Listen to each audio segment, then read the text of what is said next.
Hello everyone, GS अध्ययन channel में आपका स्वागत है। एसएससी प्रीवियस ईयर क्वेश्चन के सीरीज में आज का टॉपिक है भारतीय संविधान की प्रस्तावना और उससे संबंधित 20 अति महत्वपूर्ण प्रश्न जो एसएससी में बार बार पूछे गए हैं। तो आइए पहला प्रश्न को चलते हैं। पहला प्रश्न है कि भारतीय संविधान की प्रस्तावना में किस संशोधन अधिनियम द्वारा समाजवादी, धर्मनिरपेक्ष और अखंडता शब्दों को जोड़ा गया था। प्रस्तावना में किस संशोधन अधिनियम द्वारा? आपके ऑप्शन हैं ए 42वें संशोधन संविधान संशोधन अधिनियम 1976 के द्वारा, बी 44वां संविधान संशोधन अधिनियम 1978 के द्वारा, या सी 86वां संविधान संशोधन अधिनियम 2002, या डी 103वां संविधान संशोधन अधिनियम 2019 के द्वारा। किसके द्वारा तीन शब्द जो है प्रस्तावना में जोड़ा गया है? मैं आपको बता दूं कि 42वें संविधान संशोधन अधिनियम 1976 यानी ए के द्वारा तीन शब्द जोड़े गए हैं, जिसमें पहला है समाजवादी, धर्मनिरपेक्ष और अखंडता शब्दों को जोड़ा गया है, और इसके साथ इसे लघु संविधान भी कहते हैं। याद रखिएगा, जिन स्टूडेंट्स को इंग्लिश में चाहिए ये वो इंग्लिश में भी देख सकते हैं। तो आइए नेक्स्ट क्वेश्चन है, भारतीय संविधान की प्रस्तावना का स्रोत क्या है? यानी प्रस्तावना का स्रोत क्या है जिसे 13 दिसंबर 1946 को संविधान सभा में पेश किया गया था? ए नेहरू रिपोर्ट, बी उद्देश्य प्रस्ताव, सी अगस्त प्रस्ताव, या डी कैबिनेट मिशन योजना। और इसका सही आंसर है बी उद्देश्य प्रस्ताव यानी ऑब्जेक्टिव रेजोल्यूशन। पंडित जवाहरलाल नेहरू द्वारा 13 दिसंबर 1946 को पेश किए गए उद्देश्य प्रस्ताव पर भी हमारी प्रस्तावना आधारित है। यानी स्रोत जो है वो उद्देश्य प्रस्ताव, जिसे पंडित जवाहरलाल नेहरू ने 13 दिसंबर 1946 को पेश किया था, और ये 22 जनवरी 1947 को स्वीकार किया गया था। कब स्वीकार किया गया था? याद रखिएगा, 22 जनवरी 1947 को। नेक्स्ट क्वेश्चन चलेंगे, भारतीय संविधान की प्रस्तावना के अनुसार भारत की सर्वोच्च सत्ता किसमें निहित है? According to the preamble of the Indian Constitution, in whom does the ultimate sovereignty of India reside? Bharat के राष्ट्रपति, भारत के प्रधानमंत्री, भारत के लोग, या भारत के सर्वोच्च न्यायालय? तो मैं आपको बता दूं कि इसका सही आंसर है कि संविधान की प्रस्तावना की भारत सर्वोच्च सत्ता भारत के लोग यानी पीपल ऑफ इंडिया सी में निहित है, जिसमें कहा गया है प्रस्तावना में कि हम भारत के लोग शब्दों से शुरू होती है, जो स्पष्ट करती है कि संविधान का स्रोत और अंतिम संप्रभुता भारत की जनता में निहित है। क्लियर? नेक्स्ट क्वेश्चन, निम्नलिखित में से किस ऐतिहासिक मामले में सर्वोच्च न्यायालय ने यह व्यवस्था दी थी कि प्रस्तावना संविधान का एक हिस्सा है यानी भाग होगा? ए बेरूबारी यूनियन मामला, बी केशवनंदा भारती मामला, गोलकनाथ मामला, या मेनका गांधी मामला। ये किस मामले में सर्वोच्च न्यायालय ने यह व्यवस्था की थी कि प्रस्तावना जो है वो संविधान का एक हिस्सा होगा? आपका सही आंसर है B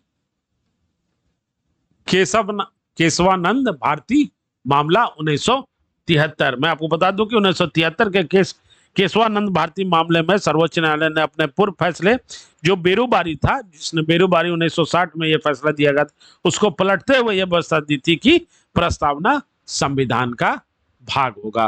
clear? So B right answer. Next question कि भारतीय संविधान की प्रस्तावना में कितने प्रकार के न्याय की बात की गई है? How many types of justice are mention in the preamble of the Indian constitution? 2, 3, 4 या 5? कितने तरह का? आपका सही आंसर होगा बी 3 तरह के न्याय की बात की गई है। और इसमें कौन कौन से न्याय है मैं आपको बता देता हूं। पहला है सामाजिक, जिसे सोशल, आर्थिक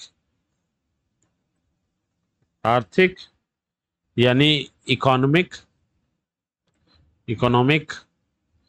और तीसरा जो है वो है राजनीतिक न्याय।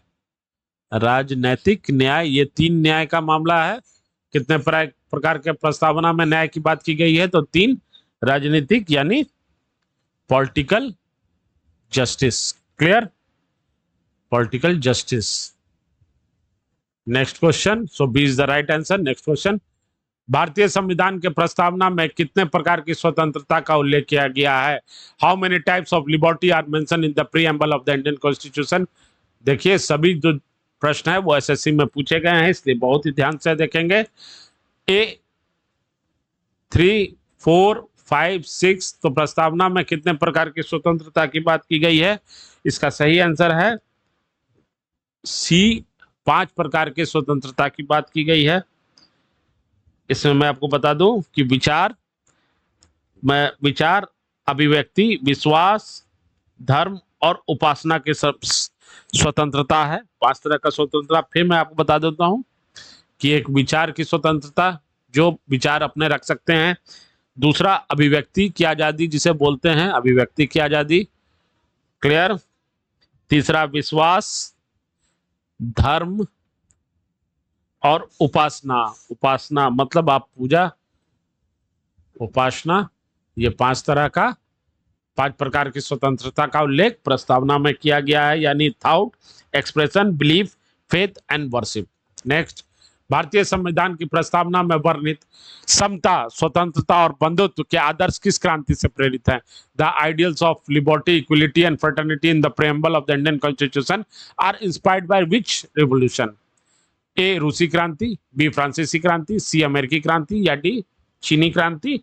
और इस प्रश्न का सही आंसर है बी फ्रांसीसी क्रांति, यानी फ्रेंच रेवोल्यूशन से लिया गया है। जो फ्रेंच रेवोल्यूशन कब हुआ था ये मैं आपको बता देता हूं, 1789 से 1799।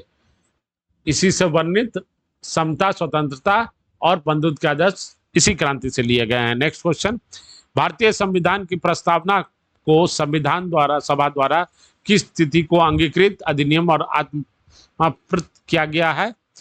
26 जनवरी 1950 को, 26 नवंबर 1949, 15 अगस्त 1947 या 26 जनवरी 1949 को? राइट आंसर इज बी, 26 नवंबर 1949 को भारतीय संविधान की प्रस्तावना को संविधान सभा द्वारा ये एडॉप्टेड किया गया है, इनेक्टेड किया गया है। Clear? So B is the right answer, 26 नवंबर 1949 को।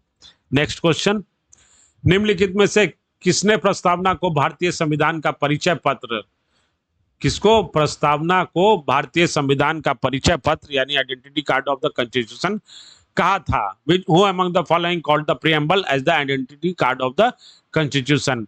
ऑप्शंस है B R Ambedkar, N A Palkhivala, K M Munshi या डी अलादी कृष्ण स्वामी अय्यर? सही आंसर है इसका बी, एन ए पालकीवाला। इन्होंने ही संविधान की प्रस्तावना को संविधान का परिचय पत्र कहा था। तो N A Palkhivala is the right answer. Next question, भारतीय संविधान की प्रस्तावना में गणराज्य शब्द का अर्थ क्या है? What does the term republic in the preamble of the Indian constitution signify? A राज्य का प्रमुख निर्वाचित होता है, राजा का शासन होता है, संसद सर्वोपरि है या डी न्यायपालिका स्वतंत्र है? तो भारतीय संविधान की प्रस्तावना में गणराज्य शब्द का अर्थ क्या है? इसका सही आंसर है ए कि राज्य का प्रमुख निर्वाचित होता है। गणराज्य का तात्पर्य ही है कि भारत का राष्ट्राध्यक्ष राष्ट्रपति वंशानुगत न होकर जनता द्वारा अप्रत्यक्ष रूप से चुना जाता है। तो आपको मैं बता दूं कि राज्य का जो राष्ट्रपति होता है, राष्ट्रपति जो है, राष्ट्रपति यहाँ वंशानुगत न होकर चुना जाता है। यही राज्य का प्रमुख निर्वाचित होता है, गणराज्य शब्द का अर्थ है। सो ए राइट आंसर। नेक्स्ट क्वेश्चन, अगर आपको इस वीडियो से जानकारी मिल रही होगी तो चैनल को लाइक, शेयर और सब्सक्राइब जरूर करें, क्योंकि आपका छोटा योगदान मुझे मोटिवेट करेगा। नेक्स्ट क्वेश्चन, प्रस्तावना में उल्लेखित धर्म निरपेक्ष यानी सेकुलर शब्द का सही अर्थ क्या है? किसका? धर्मनिरपेक्ष। What is the correct meaning of the term secular as used in the preamble? राज्य का अपना एक विशेष धर्म है, सभी धर्मों को राज्य द्वारा समान संरक्षण प्राप्त है, अल्पसंख्यकों के धर्म का विरोध या किसी भी धर्म को मानने की अनुमति नहीं है। तो धर्मनिरपेक्ष की बात हो रही है। तो इसमें सेकुलर का जो सही शब्द का अर्थ है वो बी है, यानी सभी धर्मों को राज्य द्वारा समान संरक्षण प्राप्त होना है। इसी को कहा गया है सेकुलर, धर्मनिरपेक्ष शब्द। क्लियर? नेक्स्ट क्वेश्चन, प्रस्तावना के अनुसार भारत एक संपूर्ण संपूर्ण प्रभुत्व संपन्न यानी सोवराइन देश है, इसका क्या अर्थ है? तो अभी मैंने धर्मनिरपेक्ष की बात की थी, अब सोवराइन की बात है।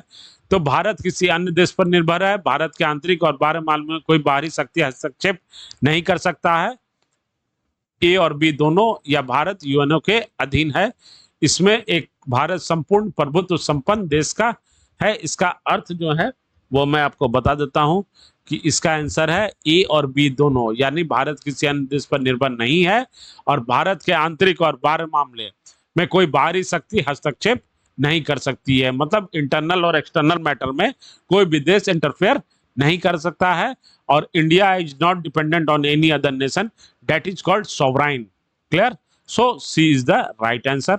Next question, K M Munshi ने संविधान की प्रस्तावना को किस रूप में परिभाषित किया था? How did K M Munshi describe the preamble of the Indian constitution? A, संविधान की आत्मा, हमारी संप्रभु लोकतांत्रिक गणराज्य का भविष्य फल, संविधान की कुंजी, या संविधान का पवित्र दस्तावेज? तो के एम मुंशी ने, प्रश्न पूछा जा रहा है कि के एम मुंशी ने संविधान की प्रस्तावना को किस रूप में परिभाषित यानी डिस्क्राइब किया है, और इसका सही आंसर है बी, हमारी संप्रभु लोकतांत्रिक गणराज्य का भविष्यफल यानी राजनीतिक कुंडली, political horoscope of our democratic republic, इसे इस तरह से परिभाषित किया गया है। क्लियर? नेक्स्ट क्वेश्चन है, अगला प्रश्न है, अब तक भारतीय संविधान की प्रस्तावना में कितनी बार संशोधन किया जा चुका है? एक बार, दो बार, तीन बार, चार बार? So how many times has the preamble of to the Indian Constitution been amendment so far? इसका राइट, इस प्रश्न का सही उत्तर है ए, एक बार संशोधन किया गया है, वो भी 42वें संविधान संशोधन अधिनियम 1976 के द्वारा। क्लियर? 1976 के द्वारा। सो बी राइट आंसर है। नेक्स्ट क्वेश्चन, प्रस्तावना में वर्णित शब्द बंधुता फ्रेटर्निटी का क्या तात्पर्य है? What does the term fraternity in the preamble imply? देश में भाईचारे की भावना, आर्थिक असमानता को समाप्त करना, धार्मिक स्वतंत्रता, या डी, कानून का समान संरक्षण? इस क्वेश्चन का सही आंसर है ए, बंधुता का अर्थ है कि देश के सभी नागरिकों के बीच भाईचारे को भावना को बढ़ावा देना, जिससे व्यक्ति की गरिमा और राष्ट्र की एकता व अखंडता सुनिश्चित हो सके। क्लियर? तो बंधुता का शब्द ये है। So A is the right answer. Next question, प्रस्तावना में वर्णित सामाजिक, आर्थिक और राजनीतिक न्याय के तत्व कहां से लिए गए हैं? प्रस्तावना में वर्णित, जैसा मैंने आपको बताया था, तो कि तीन न्याय है, सामाजिक, आर्थिक और राजनीतिक न्याय है, और स्वतंत्रता 5 तरह के मैंने बताया, ध्यान दीजिएगा, बहुत इंपॉर्टेंट है परीक्षा के दृष्टिकोण से। तो ए 1917 की रूसी क्रांति, बी 1789 की फ्रांसीसी क्रांति, सी अमेरिकी स्वतंत्रता संग्राम, या डी ब्रिटिश संविधान?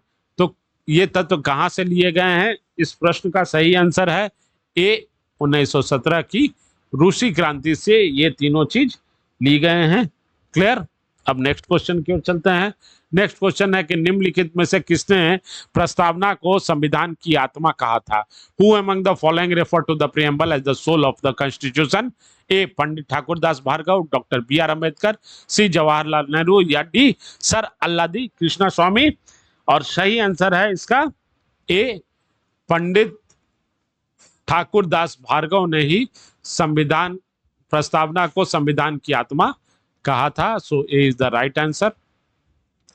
नेक्स्ट क्वेश्चन, भारतीय संविधान की प्रस्तावना में भारत को किस रूप में घोषित किया गया है? How is India declared in the preamble of the Indian constitution?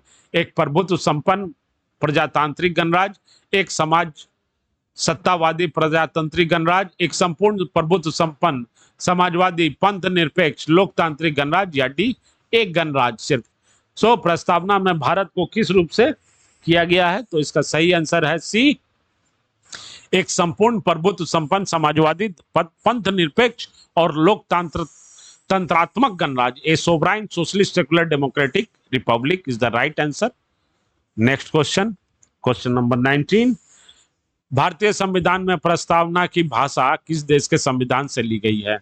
किसकी भाषा? प्रस्तावना की भाषा अमेरिका, ऑस्ट्रेलिया, कनाडा या डी आयरलैंड? इसका सही आंसर है बी, ऑस्ट्रेलिया से प्रस्तावना की भाषा ली गई है। और लास्ट प्रश्न है, LIC ऑफ इंडिया मामला 1995 में सर्वोच्च न्यायालय ने प्रस्तावना के संबंध में क्या पुनः दोहराया? What did the supreme court reaffirm regarding the preamble in the LIC of India case? प्रस्तावना संविधान का आंतरिक हिस्सा है, प्रस्तावना संविधान का हिस्सा नहीं है, प्रस्तावना संविधान में संशोधन नहीं किया जा सकता, या डी प्रस्तावना न्यायालय द्वारा परिवर्तनीय है, preamble is enforceable by court? Right answer is A, प्रस्तावना संविधान का आंतरिक हिस्सा है।